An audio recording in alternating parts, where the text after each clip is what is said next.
Welcome to module 30 of database management systems. We have been discussing about indexing and hashing, and this is a concluding module on that. We have in the last module discussed about different hashing techniques, static and dynamic, and compared that and introduced bitmap indices. Now, in this module we would specifically look into the use cases. We will check as to how indexes can be created in SQL first, because you will have to use it. You have already known the theory of various different indices and so on. So, how do you actually tell the system to index?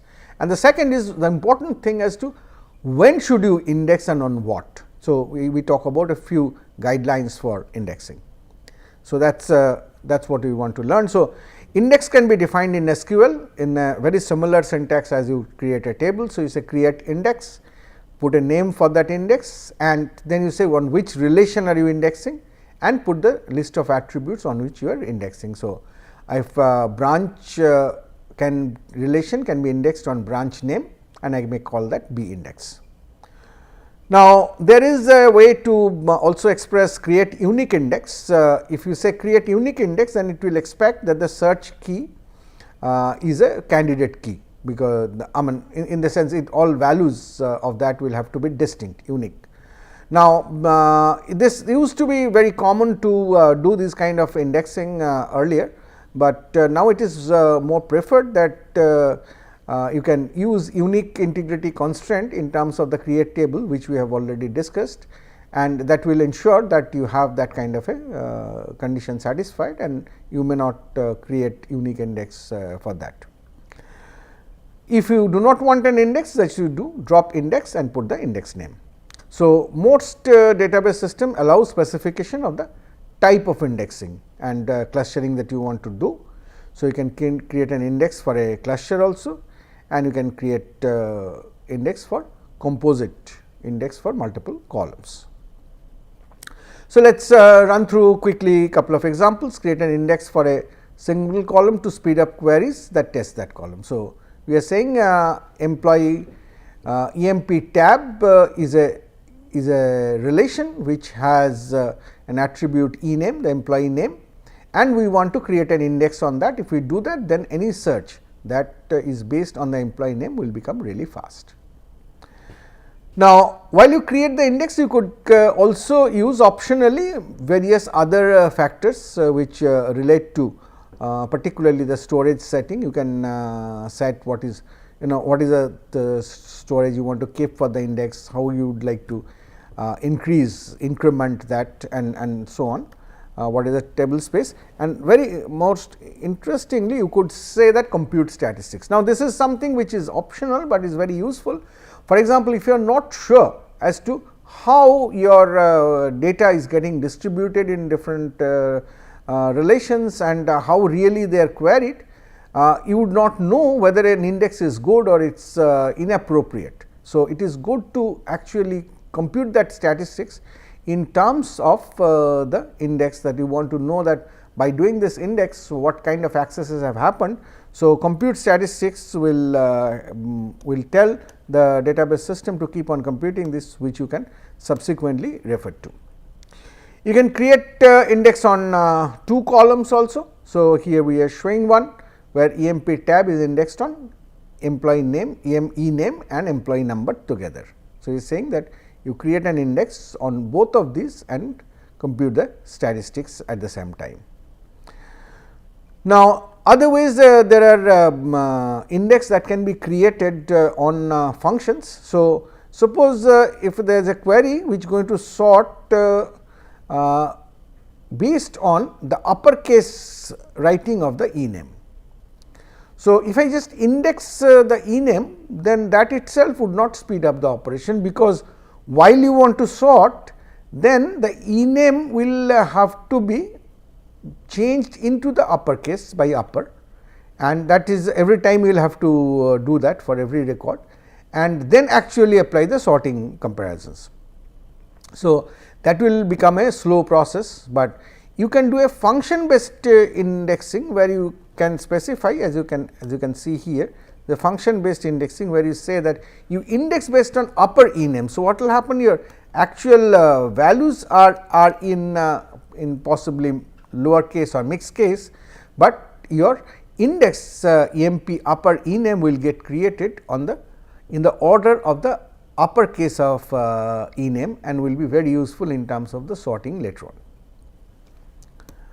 Now, you can, like the normal index, you can also create the bitmap index. So, you just say create bitmap index on the name, and rest of the structure is similar. So, if there is a student relation which has these fields, we can create an index on gender, we can create another index on semester. These are very typical candidate for bitmap index, because gender can take 2 values here, male and female, semester can take 4 values 1, 2, 3, 4. So, the bitmap are shown here, and then if I want to do a select where the gender is F and semester is 4, then it is basically ANDing the bitmap of F, which is 0, 1, 1, and the bitmap of semester 4, which is 0, 0, 1. So, if we AND these two, we will find that we have the result which is 0, 0, 0, 1. So, which tells me that the student ID, the 4th record of the student ID 103 is a result. So, this is how bitmap indexing can be used in SQL, and actually this the whole thing can be used subsequently in multiple key access. For example, if you are doing a query where it's you have department name is finance and salary is 8,000, then there could be several strategies for processing this query using the index values. For example, if you have single index on single attributes, so you can use the index on department name to find instructors which have department name finance, and then test if the salary is 80,000. Or you can use index on salary to find instructors with salary 80,000, and then test if department name is finance. Or you can use department name index to find pointers to all records that pertain to finance department, index on salary to find all records that pertain to 80,000 salary, and then take intersection of the both sets to get the final result. So, multiple key access could be achieved in terms of various single indexing, single attribute indexing also. When we are doing composite search keys, then naturally if there are 2, then the indexing means that you will have to define a combined lexical order. So, department name salary means that either department it is ordered to indexes are ordered in terms of just the department name, or if the department name is same, then they are ordered in terms of salary. This ordering in which you write the attributes in the multiple composite search key is very important, because you can see that for the 2, if the department name is same, then the salary will be compared, but not the other way around. So, when we have index on multiple attributes, say again going back to that same example of department name being finance and salary being 80,000. So, using separate index is less efficient, though we saw how that can be done, but we can also efficiently handle if we have this indexing on department name and salary, then we can also easily handle queries like department name is finance and salary is less than 100. It is not, because as you can easily figure out, because if I can find the equality, then I also know what is less.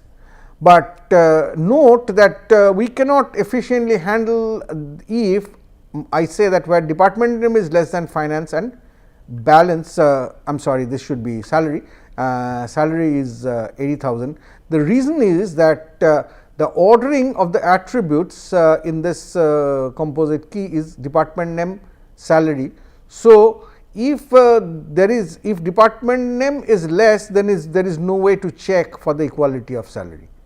But if the department name equals, then there is a possibility of checking on the salary. So, because of this ordering, this will may fetch many records that satisfy the first one, but not the second condition. Now, you should also remember that you need a special privilege to create an index, because this is partly in the domain of the administrator's job. So, you need the specific privileges, access rights to be able to do that. So, to create a new index, either you have to own own that those set of tables on which you are creating the index, and or have the index objective privilege for those tables, or the schema that contains the index must also have a quota, so that you can, because creating the index means you will be using the temporary table space on a regular basis, and but with this you will not be able to create index in some other user schema. For that you need a global rights, which is the create any index kind of system privilege. So, also check if you are not being able to create an index, check what is your privilege that exists. Function based indexes require other privileges, please check on that. Now, let us, so we have seen how to create index, how to use that in terms of the SQL application, SQL query system. Now, we will quickly take a look into how should you index and where. So, if you recall in the modules 16 to 20 in the week 4, we have studied various issues of a proper design of relational database system. We focused on normalization of tables that can reduce redundancy and minimize anomaly. How can we easily adhere to various constraints, how to improve the efficiency of access and update. A better normalized design often gives better performance. For example, we are optimizing minimizing the requirement for computing join and all those. So, those advantages we have saw, but the actual performance of a database system is significantly impacted by the way the physical data is organized and managed, which does not come across in terms of the logical design that we have seen. So, these are what are being achieved in terms of indexing and hashing. So, this is where we need to understand the actual boundary to the physical organization, and that is what we have been trying to do. So, if you think back, while you are normalizing at the design level, so those are the startup time activities. So, usually you will design and normalize and make the create table and do all that at the beginning of a database system, and it will really be changed later, because it will have severe implications. But the performance behavior will continue to evolve, will continue to change, because the design does not tell you exactly what the statistics of the data would be, what the behavior of the data would be. So, it will evolve as database is used over time. Hence, you will need to continuously collect statistics about the data of various tables to learn of the patterns as to which table is getting heavier, what are the attributes on which more accesses are happening, what kind of queries you are getting, and you have to adjust the indexes on the tables to optimize the performance. So, that is the whole requirement all about. Unfortunately, unlike the functional dependency or multi-valued dependency theories that we have studied in the design space, there is no sound theory that determines optimal performance.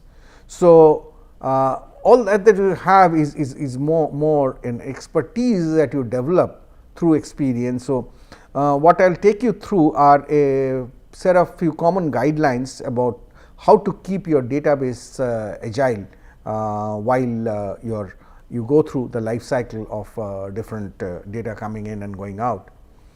So, the first rule, I say rule 0, is the indexes lead to access update trade off. We have already seen this, that every query results in a search in the underlying physical data structure, as we have understood. Having specific index on search certainly can improve performance, but as we have already noted, every update, whether be it insert, delete or update of values, will result in update of the index files. So, it is an overhead or penalty for quicker access that we are paying. So, having unnecessary indexes can cause significant degradation of performance. Index files will also occupy significant space on your disk, and it may actually cause to slow down your behavior due to memory limitation during index computation. So, rule 0, indexes lead to this trade off, always be watchful about that. Use judgment to index. Rule 1, index the correct tables, decide which tables are best candidates for index. To creating an index, if you frequently want to retrieve say less than 15% of the rows in a large table. Now, of course, 15% is a ballpark number, this can vary greatly according to the relative speed of the table scan. Faster the table scan, you can use a lower percentage of cutoff, more clustered the row data, you can use a higher percentage for cutoff. Index tables, index columns used for joining multiple tables. If you have situations where multiple tables are used in joins on a moderately regular basis, then the columns that are used in the join in these tables should be indexed based on those. The primary and unique keys automatically have indexes, but you might want to have an index on the foreign key. So, consider that. Small tables do not require index. If a query is requiring unnecessarily long time or unexpectedly long time, it is time to check if the table has become really big compared to small, and it might be time to index that. So, rule 1, index the correct tables, and certainly related to that is index the correct columns. The columns with some of the characteristics I have just noted down are good candidates for indexing. Values are relatively unique in the column, then indexing will give you good benefit. There is a wide range of values where your regular indexes will work well. There is a small range of values where bitmap indexes will give you good results. So, use those. A column contains many nulls, but queries often select all rows having a value. So, there are columns have not of null values, but whenever you do a query, then you actually take out rows which have values. So, in those cases you can actually, if you involve certain, if you write the SQL query by keeping the condition in a way so that the index can be used, that is, for example, you could put a condition such that only non-null values will be matched. Compared to that, if you had just taken Janet non-null check, your first query would run faster if you have an index on the call X, because the query would be able to work on that index. So, these are things that you should do in terms of the column. And if a column has the kind of characteristic that there are many nulls in the column and you typically do not search non-null values, then it is better not to index those columns. Long and wrong row columns cannot be indexed anyway. So, remember the rule to index the correct columns. Then the rule 3, limit the number of indexes for each table. The more the index, more over it. We have already seen this as a part of rule 0 as well. When rows are inserted or deleted, indexes of the table must be updated. When columns are updated, all indexes on the column must be updated. So, there is a lot of cost. So, have as limited number of indices as will serve your purpose. So, you must regularly weigh the benefit of having the indexed for queries against the performance overhead of the updates. For example, if a table is primarily read only, you might use more indexes because the overhead will be less. But if a table is heavily updated, you might use fewer number of indices. Rule 4, choose the order of columns in the composite index. So, you have already seen couple of slides back, I took you to the impact of what is the impact of ordering in the columns in terms of composite index. So, the order of columns in the create index statement can affect performance. So, the column that you expected to be used most often, put that as the first index, because it is also possible that you are actually not doing a query which takes the whole of the composite search key, but a part of it. But if you have a composite search key index, you will still benefit if the query is using the attributes from the first part of the index. So, here I am showing some example, say there is a vendors part table, and let us say there are 5 vendors, and let us say so there is vendor ID, part number and unit cost. Forget about unit cost for this consideration. So, it is primarily part number and vendor ID. So, let us say there are 5 vendors and each vendor has about 1000 parts. So, and let us say that it is queried like this, that the part number is such and such and vendor ID is such and such, you select all that matches. Now, if you create a composite index, then it should be on part number vendor ID, not the other way around, because if you do that, then queries where only part number is used will also run faster.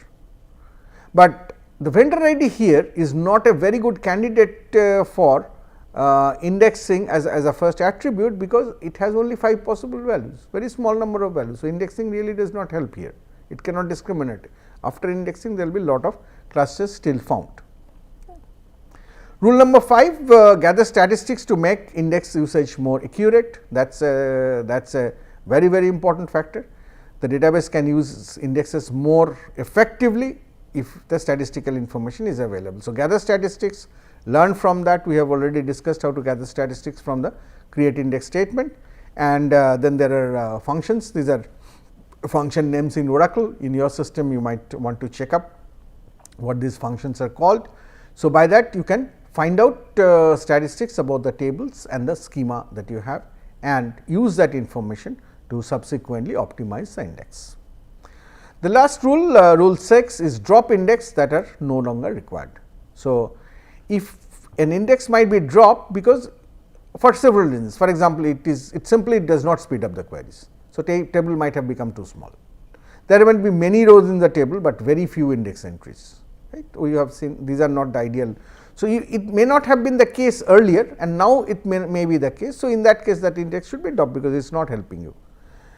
The queries in your application do not use the index. The query, you have certain indexes and the queries are done on other attributes or other composite attributes. So, it is not, the index is of no value, and obviously, index must be dropped before being rebuilt. If you are rebuilding, if you are creating a new index in a new way, then so make a judgment and drop indexes which are no longer required, as and when you observe that, in drop indexes and improve the performance. When you drop an index, all extents of the indexes segment are returned to the table space. So, this is basically the space management, and SQL command for this you already know. Now, please keep in mind that if you drop a table, then all associated indexes are automatically dropped, because obviously, if the data is not there, then how about their index. So, to drop an index, you need the drop any index system privilege. We talked about privileges earlier too. Okay. So, this summarizes our discussions on indexing and hashing. So, here in this particular module, you have learned to create index in SQL and introduce few rules for good index. Overall, in this week, in all the 5 modules, we have learnt about how to speed up query processing, how to speed up the execution of access, insert, delete queries in your database through the lifetime, and we have looked at various different indexing schemes. We have looked at hashing and made comparisons. So, one take back that you can certainly have is the most important indexing scheme or indexing structure is the B plus tree, which can be used for data files as well as for index files, and several like SQL Server uses the B plus tree only. Now, hashing options we have looked at, and we have seen that it has a varied acceptability. It is a powerful technique, but not all systems use that equally strongly, and we have then understood that indexing a database or tables on different attributes is a very delicate responsibility, which has to be done with a lot of judgment, and for that statistics must be rightly collected, and good judgment in terms of the distribution of the data, access of the data, nature of queries, all these need to be considered carefully, so that you can really get good performance from the design that you have. So, on top of the knowledge of good design that you acquired through all the theory of normalization and redundancy removal, your good judgment in terms of good appropriate index design will take you a long way in terms of making a very good database system engineer.